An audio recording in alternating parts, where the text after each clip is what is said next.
Good morning, pretty people. Owen is snoring back there, so you know what that means. It's time for Hump Day Huddle. Your movie quote this week is from 2011. Name this movie. I want to apologize. I'm not even confident which end that came out of. Leave your answers in the comments for me. Your nugget of awesomeness today is called Faith Lessons from My Water Heater. I've shared a little bit of my faith in some previous huddles, but I've never gone too deep. I'm typically worried that it might come across as not sincere, and then it'll end up doing exactly the opposite of what I want it to do. But I would tell you, over the last 2 years or so, I've been working through what I'll call a spiritual drought, so I felt like sharing this today. Several years ago, when my youngest daughter, Anna, was still living at home, I heard her scream from the other side of the house, ran to see what was going on, and she was in the shower. All the hot water had run out. So I go down to the water heater, pilot light is out, I relight it.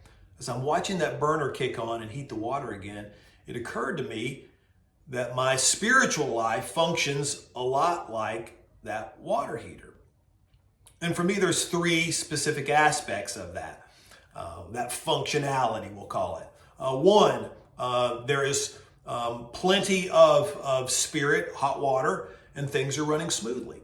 Two, I'm running a little low on spirit, and I need that burner to kick back on and heat things up again. And then three, water is freezing, and I feel like the pilot light is gone completely out. Now, in my analogy, I realize that I am responsible for making sure that water heater is running correctly. I need to make the effort. I need to do something about it. And I wish it weren't true, but most of the time, I feel like my water heater is running a little low on hot water. And mostly I attribute that to me, not paying attention to God, not making Him a priority in my life. I need to look for His voice more.